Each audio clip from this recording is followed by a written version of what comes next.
Hello বন্ধুরা, কেমন আছো তোমরা সবাই? আশা করি অনেক অনেক ভালোই আছো। আর তোমাদের ভালোবাসায় আমিও অনেক ভালো আছি, কারণ তোমরা আমাকে যে পরিমাণে ভালোবাসা দিয়েছ এবং সাপোর্ট দিয়েছ তা আমি কোনোদিন ভুলতে পারবো না। তাই তোমাদেরকে মজা দেওয়ার জন্য আবারও একটি নতুন গল্প নিয়ে হাজির হলাম, গল্পটি শোনার মতো।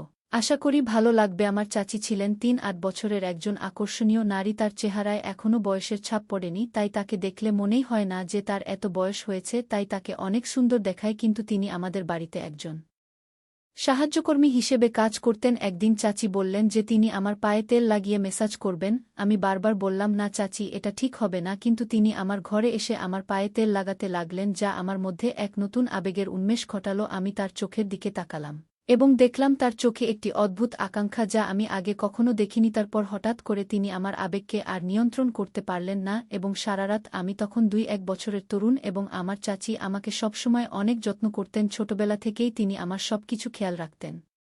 আমার ভালো লাগা মন্দ লাগা সব তিনি জানতেন। আমার গল্পগুলো তোমরা শুনো, কিন্তু সাবস্ক্রাইব করো না দয়া করে। গল্পগুলো ভালো লাগলে ভিডিওটি লাইক, শেয়ার এবং চ্যানেলটি সাবস্ক্রাইব করো প্লিজ। আমি কখনো ভাবিনি যে আমি আমার শুশু যেভাবে এত যত্ন পেতাম, সেই একই দৃষ্টিকোণ থেকে আমি আবার এমন কিছু অভিজ্ঞতা পাব। আমার মা-বাবা ২ মাসের জন্য মালয়েশিয়া যাচ্ছিলেন এবং এই সময়ে মা বাড়ির দায়িত্ব আমার চাচিকে দিয়ে গেলেন। পরের দিন সকাল ১:০০টায় যখন আমার মা এবং বাবা মালয়েশিয়া যাচ্ছিলেন, তখন পুরো বাড়ির দেখাশোনা করার দায়িত্ব আমার চাচির উপর এসে পড়ল। আমার চাচি সব জানতেন এই বাড়ির বিষয়ে, কোথায় কি রাখা আছে, কখন আমার খাবার লাগবে, যখন যা লাগত চাচি আমাকে সাহায্য করত। তাই মা বাবা চলে যাবার পর তেমন অসুবিধা হয়নি চাচির। তিনি বেশ ভালো করেই এই সংসারটা চালাচ্ছেন, তাই আমারও চাচির প্রতি অনেক ভালোবাসা জন্মে। মা এটি শোনার পর বেশ চিন্তামুক্ত হলেন এবং মা বললেন বাড়িতে কেউ নাই, তাই ভালো করে যেন আমরা থাকি। কোন ধরনের অসুবিধা হলে যেন তাদেরকে আমি জানাই। চাচিকে দেখতাম আমার প্রতি তার ভালোবাসা দিন দিন বেড়েই চলেছে, যা আমাকে অনেক ভাবায় তুলছিল। আমি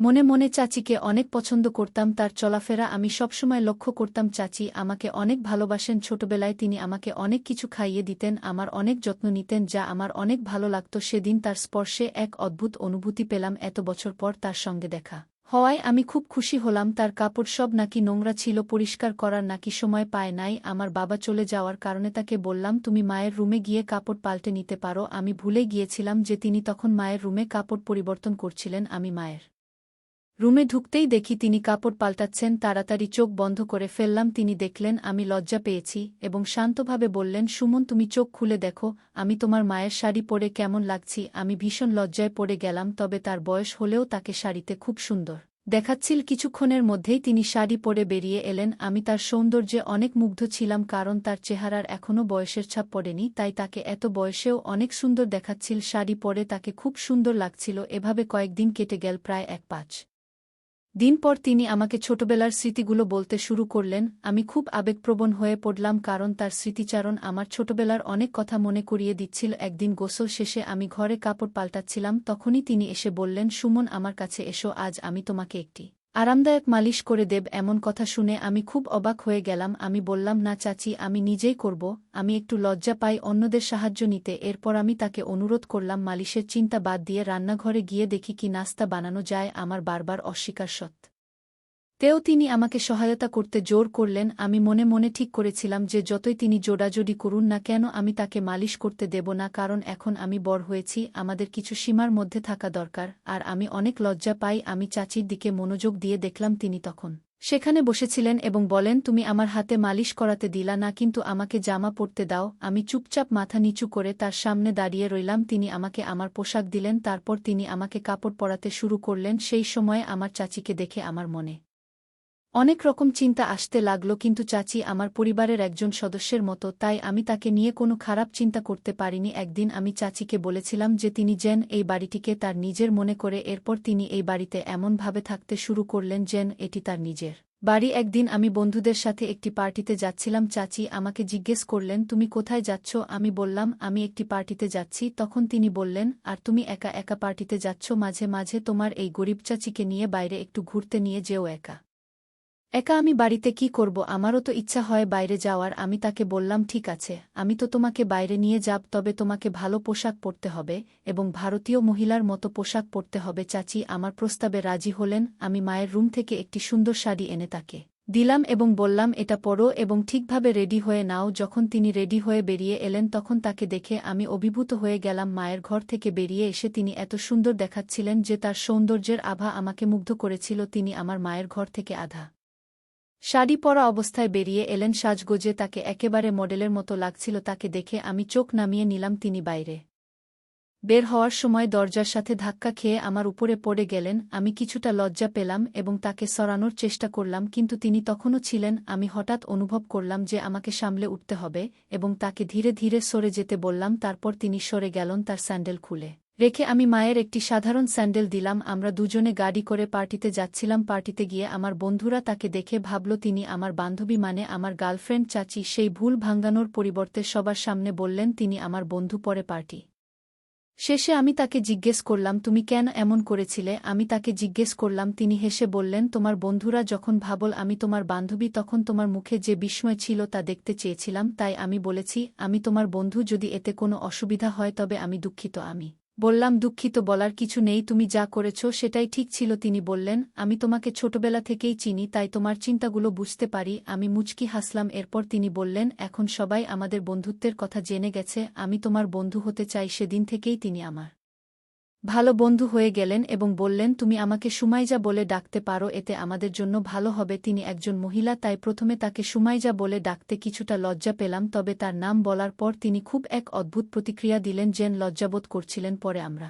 ক্লান্ত হয়ে ঘরে ফিরে গেলাম। পরের দিন সকালে আমি কলেজে যাওয়ার আগে কোনো শার্ট পরব তা নিয়ে বিভ্রান্ত ছিলাম। যখন মাকে ফোনে দিতে যাচ্ছিলাম তখন সুমাইজা চাচি আমার ঘরে এসে বললেন, কোনো শার্ট পরতে হবে তা নিয়ে চিন্তা করছো? তিনি বললেন, তোমার চাচি যখন বাসায় আছে তাহলে তোমার পছন্দের ব্যাপারে আমাকে জিজ্ঞেস করতে পারো, আমার রুচি খারাপ নয়। এরপর তিনি আমার পছন্দের একটি শার্ট দিলেন এবং আমি তা পরে কলেজে রওনা দিলাম। বিকেলে তিনি বললেন, তুমি খুব ক্লান্ত লাগছ, চলো আজ তোমার মাথায় তেল মালিশ করি। তিনি আস্তে আস্তে আমার মাথায় তেল মালিশ করতে লাগলেন। পরদিন সকালে ঘুম থেকে উঠে দেখি তিনি আমার পায়ের কাছে ঘুমিয়ে পড়েছেন। আমি আতঙ্কিত হয়ে বললাম, আপনি এখানে কেন? তিনি বললেন, আমি শুধু তোমার কাঁধে হাত দিয়েছি, তাতেই তুমি ঘুমিয়ে পড়েছ। তোমার মা কি কখনো তোমাকে মাসাজ করেনি? আমি বললাম, আমার মা আমার খুব যত্ন নেন, তাই এটি নতুন কিছু নয়। সুমাইজা চাচি মাথা নেড়ে বাইরে চলে গেলেন। কয়েকদিন পর বাবা মা বাসায় চলে আসলো। পরে আমি যখন নাস্তার টেবিলে এলাম আমি বুঝতে পারছিলাম না কেন বাবা এত মনোযোগ দিয়ে তাকিয়েছিলেন। রাতের খাবারের পর সুমাইজা চাচি রান্নাঘর পরিষ্কার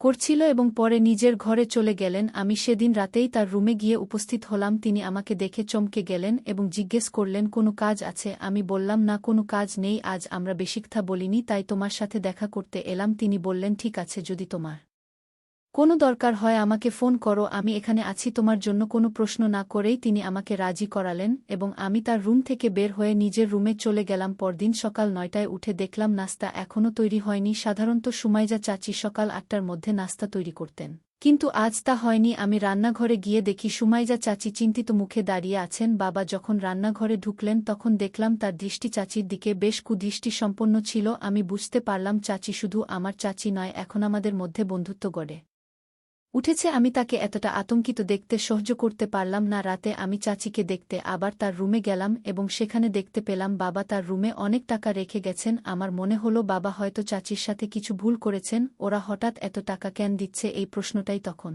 আমার মাথায় ঘুরছিল। তিনি ঠিক করলেন যতক্ষণ না সুমনের সাথে দেখা হচ্ছে ততক্ষণ এই বাড়ি ছাড়ব না। সম্ভবত চাচি আমাকে বুঝতে পেরেছেন। আমি বাবাকে জিজ্ঞেস করলাম, চাচির সাথে কি ঘটছে? বাবাকে ওখানে দেখে তাদের মুখের রং বদলে গেল। আমার বাবা মামাকে আমার রুমে যেতে বললেন, কিন্তু আমি বললাম আমি এখান থেকে কোথাও যাব না, আমি জানতে চাই আপনি সুমাইজা চাচির সাথে কি করেছেন। তখন চাচি আমাকে জড়িয়ে ধরে কাঁদতে শুরু করলেন। তিনি বললেন, সুমন, আমি যখন থেকে এই বাড়িতে এসেছি তখন থেকেই তোমাকে সবকিছু বলতে চেয়েছিলাম, কিন্তু সাহস পাইনি। আমি তাকে সান্ত্বনা দিলাম এবং বললাম, তুমি যা বলেছ তা সত্যি ছিল, তাই কোনো দোষ নেই। চাচি আমাকে আবারও জড়িয়ে ধরে কাঁদলেন আর আমি তাকে সান্ত্বনা দিলাম যা আমার বাবা মা দেখলেন। মা বাবাকে নিয়ে চাচি বললেন, যদি কোনো গরিব মহিলার সাথে খারাপ কিছু করেন তা আমি মেনে নেব না। তখন আমি চাচিকে বললাম, চুপ থাকাই ভালো হবে, এখন চুপ করে এখান থেকে চলে যান। হঠাৎ করে চাচি চিৎকার করে বললেন, আমি আর চুপ থাকতে পারব না, আমি সুমনকে সব সত্যি বলবো। তিনি বললেন, তুমি জানো না যে তোমার আসল মা রুমি, যিনি কয়েক বছর আগে এই বাড়িতে কাজ করতে এসেছিলেন, দুটি যমজ